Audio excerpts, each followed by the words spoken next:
gimana sih perjalanan awalnya bikin ini? Kira-kira kalau teman-teman ini mau bikin bisnis biliar juga, itu, apa aja sih yang perlu diperhatikan? Gimana sih Peles ini dulu bikin promosi itu?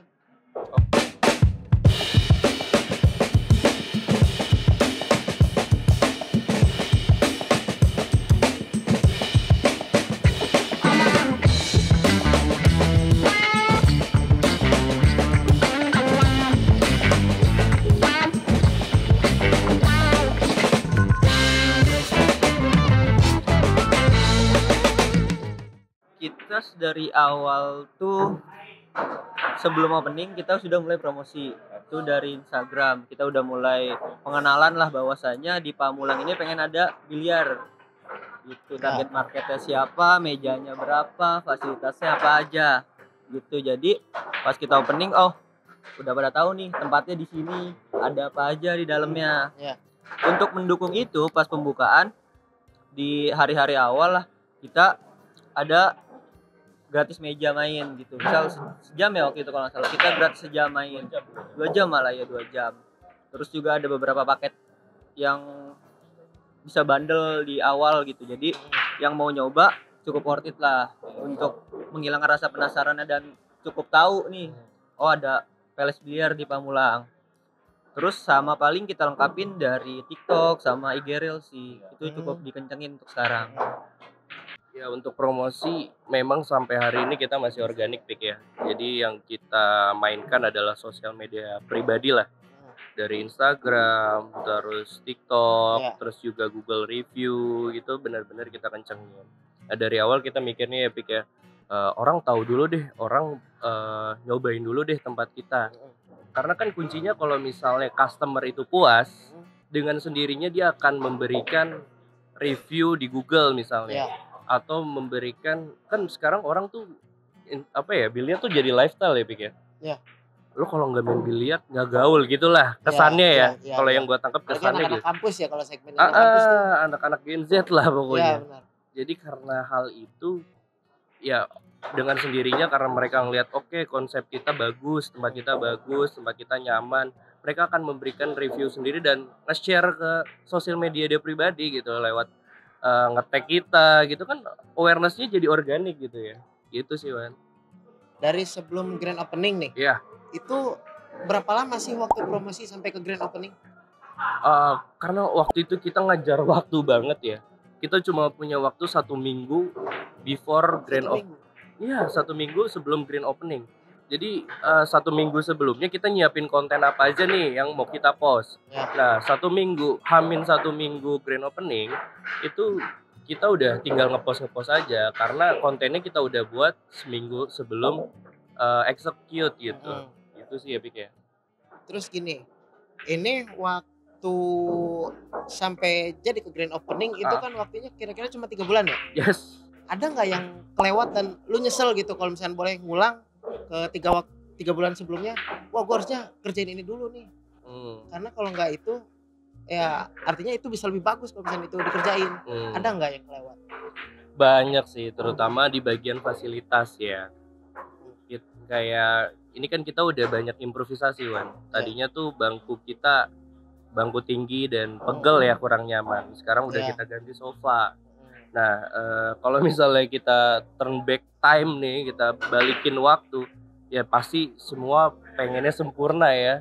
Karena apa? Karena pas kita pakai bangku dan meja tinggi, Wan, properti kita kegerus gitu, jadi agak rusak gitu. Sayang sih. Ya? Iya sayang banget. Kalau bisa diulang waktu sih, gue mau ganti bangku sih. Dari awal kita ganti bangku, kita sempurnakan fasilitas. Jadi ya pas orang udah datang benar-benar udah sempurna. Tapi sebenarnya ada hikmahnya juga ya Pik, di balik proses ini customer jadi ngeliat tuh kita berkembang juga gitu, berkembang bareng gitu sih. Ya sebenarnya itu alasan aja sih. Gak ada duitnya dulu ya. Bener-bener ngepres banget mepet. Salah satu yang gua kagum juga nih sama ini, mereka ini kan sebenarnya masih muda nih, seumuran sama saya. Emang lu berapa? Lu berapa? Berapa? Ini sih offside sih. Gue cuma 2001. Lo 2001. Iya, gue 2001 sih. Berapa? 2001. Ini berarti kan umurnya sekarang baru 23 lah di tahun ini. Kemungkinan tahun ini 23 kan. Kalau sampai Amin. jadi ngeri gini. Sampai insya Allah ya Pik ya. Di umur segini yang gua tahu, lu pakai bank nggak? Pakai bank nggak buat bikin ini? Pakai apa? Pakai uang bank nggak buat bikin ini? Oke. Kita serahkan ke bagian keuangan PLS Biliar, silakan. Alhamdulillah untuk pembangunan seluruhnya kita pakai uang pribadi semua gitu. Gak ada yang minjem ke bank. Paling ada beberapa teman atau kerabat lah, tapi itu untuk ya beberapa bulan aja, untuk nalangin aja gitu, karena kan kita perlu untuk nalangin sewa selama beberapa tahun kita kontraknya, jadi untuk nalangin sewa dulu, ntar sebulan 2 bulan udah balik lagi gitu, udah dibalikin kepada yang investor lah. Udah sih itu aja paling. Itu dia teman-teman, gini salutnya ya, tau lah tadi ini kelasnya kan segmennya menengah, dengan uang sekian mereka nggak perlu minjem bank aja, menurut gue tuh keren aja gitu. Syariah lah. Iya syariah lah. Di sini juga gue lihat di depan tuh ada plang apa, no gambling no alkohol ya. Itu hebatnya ya, itu mereka nggak ngejar bodo amat yang penting rame, tapi masih sesuai lah sama konsep-konsep mereka. Sehari di sini bisa berapa sih? Berapa customer yang datang? Sebenarnya nggak bisa hitung dari orang yang datang ya. Kalau stroke bisa. Kalau dari stroke sih untuk sehari kisaran 80 sampai 150. 80 sampai 150. Iya, stroke. Kan ada stroke WL juga, jadi iya. Ya kan minimal juga sejam, kan di sini ada nggak yang 15 menit? Nggak mungkin Nggak dong. Jarang sih. Lama nggak sih buat balik modal dalam biliar ini ya, dalam bisnis biliar ini? Lama nggak buat balik modalnya? Untuk balik modal tergantung berapa income kitanya per bulannya yang bisa kita maintain, dan apakah itu bisa kita jaga selama berapa bulan. Kalau dari hitungan kita 2 tahun udah aman banget sih. 2 tahun udah aman tuh. Udah tinggal terima duit aja berarti ya setelah 2 tahun itu. Apa sih hambatan-hambatan dalam bisnis biliar ini? Hambatannya mungkin yang pertama dari sisi customernya itu beragam banget, karena walaupun kita sudah berapa kali masang awareness kayak nggak boleh bawa minuman, makanan dari luar, itu tetap aja sering ada yang bawa gitu, kecolongan beberapa kali gitu. Apalagi ya? Di F&B-nya, karena kita bukan bisnis jual meja aja di sini, bukan sewa meja doang. Ya. Pasti customer tuh butuh semilan, butuh selingan. Makanya selain kita pelajarin apa itu biliarnya, pelajarin juga F&B-nya.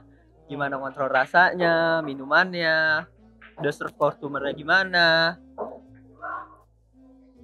Hambatannya ya, bukan hambatan, mungkin gue bicaranya kita nyebutnya tantangan kali ya. Tantangan. Tantangannya adalah bagaimana kita menerapkan SOP ke SDM kita, sumber daya manusia kita. Itu cukup jadi PR ya. Kenapa jadi PR? Karena kita menyadari betul ya, kalau misalnya di PLS Biliar sendiri ya, kalau kita bahas tentang kualitas jenjang pendidikan lah ya, itu kan rata-rata di sini cuma sampai lulusan SMA gitu. Jadi masih perlu banyak belajar gitu ya, dari komunikasi, dari cara kerja gitu. Mungkin masih banyak yang minim pengalaman juga yang kita terima gitu. Tapi di sini PR kita, tantangan kita ngebentuk mereka gitu. Biar gue juga bilang sama anak-anak, biar kalian keluar dari PLS punya bekal gitu, punya bekal untuk menghadapi tantangan selanjutnya di tempat lain. Jadi kita memberikan pelajaran terkait dengan SOP, terkait dengan komunikasi ke pelanggan, gitu-gitu sih Wan. Jadi PR buat gue, tantangan paling besarnya adalah di sumber daya manusia gitu. Jadi karena kita juga masih belajar, kita sambil ngajarin, nah itu tantangannya cukup challenging lah. Ada nggak sih kelucuan yang terjadi di sini? Misal, gua ya sekitar berapa ya, 3 minggu yang lalu lah gue main biliar. Itu gue mukul kekencengan, gue diteriakin sama yang kasir itu, woi lu main golf. Gue kira dia marah, ternyata ya humornya mereka emang kayak gitu. Di sini ada nggak sih yang kayak gitu juga? Ada aja sih ya, ada aja. Tapi karena kita yakin dengan kualitas meja kita ya, karena Murai itu kan udah lahir sebelum gua lahir, Wan. Iya, Iya. itu udah Berarti itu puluhan masalah kualitas. iya, secara kualitas kita udah oke banget lah mejanya. Jadi gue yakin meja kita kuat lah menerima tempaan-tempaan kehidupan gitu ya. Itu. Jadi kita ya pede dengan kualitas meja kita ya, kita nggak negor sih ya, santai aja, kita bercandain aja, dan mereka lama-lama pun akan menyadari kalau kayaknya kekencengan deh. Kan malu juga kadang bola pada terbang gitu loh kan. Iya. Iya, misal nih lagi mukul nih terus bola putihnya kok meja 10 gitu Itu dari meja 3. keterlaluan sih. Itu keterlaluan kan? Keterlaluan Iya, sih. tapi ya udahlah gitu. Karena alhamdulillahnya kita juga pakai properti yang bawah ini karpet. Sehingga ketika bola putihnya mental, ya nggak mecahin keramik gitu. Terus juga bolanya jadi nggak apa ya, nggak gompal lah ya. Karena ya ada minimalisir jatuhnya ke karpet gitu sih, Wan. Gini, lu berdua kan di bisnis biliar ini bukanlah bisnis yang pertama. Yes. Nah, menurut lu masing-masing dia, sesulit apa sih bisnis biliar ini buat dijalanin? Kalau menurut gue paling susahnya di prosesnya ya. Lebih susah di prosesnya. Terus kalau saat berjalannya, ketika kita menyiapkan SOP dan harus mengawasi SOP itu berjalan dengan baik sih, gitu. Jadi benar-benar harus controllingnya bagus. Kalau kita kan alhamdulillah karena memang kita all in ya, all out lah, bukan all in. Sorry. Petir. Iya, gua nggak tahu. Kok lu tahu sih? Lagi musim hujan. Oh petir. iya. Kenceng banget itu. Jadi karena kita kesibukan utamanya di PLS bisa dibilang sekarang kan. Jadi bisnis utama kita sekarang, core bisnis kita, ya kita masih kontrolnya tuh hampir tiap hari kita kontrol gitu. Tapi kalau misalnya ada yang mau buka biliar nih dan nggak mau capek-capek dengan ngurusin karyawan, penerapan SOP, mungkin kalian bisa rekrut yang pro hiring kali ya, yang udah punya pengalaman sebelumnya di biliar gitu ya, untuk manajer operasional lah gitu. Tapi karena kita masih muda dan masih kuat pusing, Wan, gitu kan, masih siap diteleponin anak-anak gitu ya, udahlah kita nikmatin gitu perjalanan.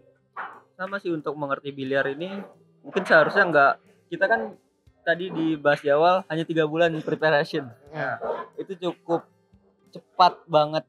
Itu dia, karena di biliar ini operasionalnya kita sampai jam 2 pagi, rata-rata 16 jam. Iya, 16 jam. Mengganggu waktu tidur udah pasti.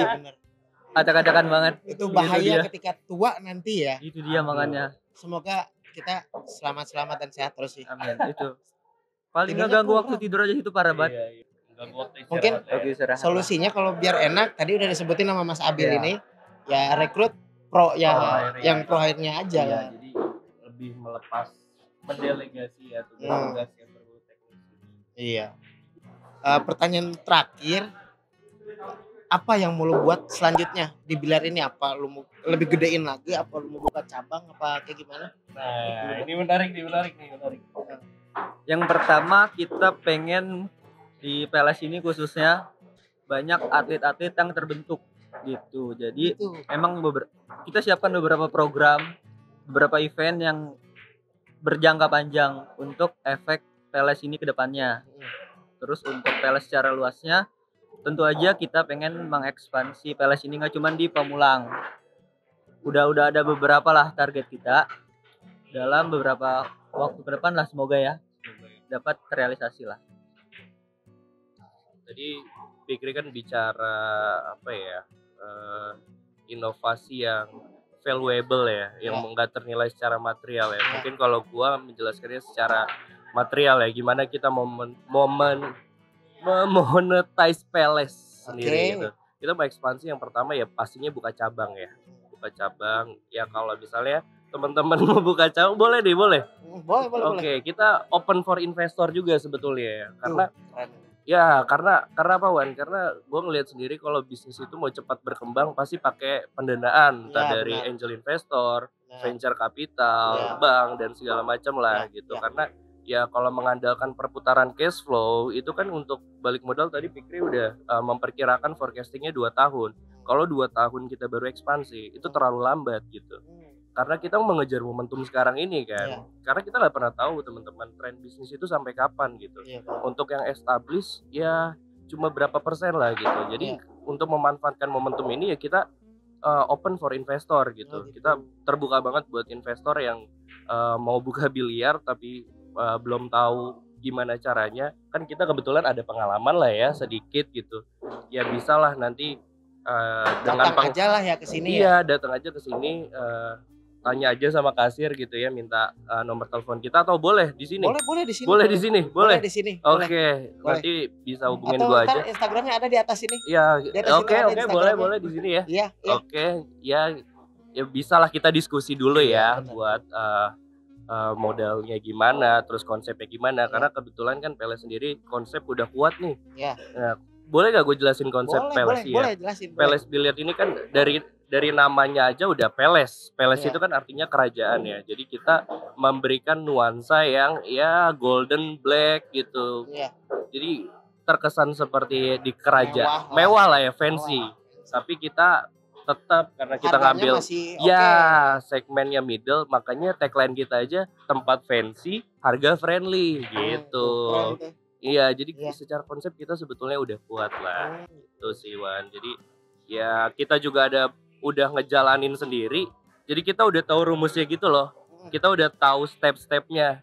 Dari pertama harus riset, terus konsep udah ada, kenalan kita juga udah punya desain interior sendiri gitu. Kita udah ada rumusnya lah. Jadi ketika mau ekspansi kan kita harus punya bisnis yang sukses dulu baru ekspansi gitu kan. Benar. Nah, karena gue ngerasa Peles sendiri ini udah oke lah. Udah oke, kita udah siap ekspansi, kita udah punya buku panduannya. Tinggal menduplikasi kesuksesan Peles di Pamulang ini di area-area lain gitu sih. Dan kita juga open for sponsor ya gitu. Kalau ada sponsor yang masuk kayak rokok gitu kan, gitu. Sempat ada yang nawarin dari vape sih ya, cuma dia sistemnya itu kita kurang deal aja. Kurang cocok aja di deal-dealan ya. Kalau deal-dealannya lebih oke, rokok boleh sih. Karena ya kalau kita lihat dari customer kita per meja 4 orang dikali 11 meja per jamnya aja udah 44 orang. Let's say per grupnya itu main 2 jam. Ya bisa di total lah. 1 hari itu perputaran orang di Peles tuh berapa banyak gitu sih Wan. Itu sih paling. Ya segitulah kira-kira tanya jawab soal bisnis biliar ini buat teman-teman yang emang mau bikin bisnis biliar daripada pusing-pusing, silahkan hubungi mereka ini. Di sini ya. Iya, di situ di atasnya itu. Mungkin kita ngadu kali ya. Ngadu apa nih? Ngadu domba? Ngadu main ini lagi. Woi. Biliar masa ngamen biliar. Ini nih gue suka nih. Sama kru-kru kita ini. Asik, boleh. Semoga kita sehat-sehat. Istirahatnya nggak benar tapi yang penting sehat lah. Yang penting sehat. Semoga sehat. Semoga bisnis lancar. Amin. Semoga cabang baru segera terbuka. Semoga investor baru segera nambah. Oke, sekian gitu aja. Allahul muwaffiq ila aqwamit thoriq. Assalamualaikum warahmatullahi wabarakatuh. Waalaikumsalam warahmatullahi wabarakatuh.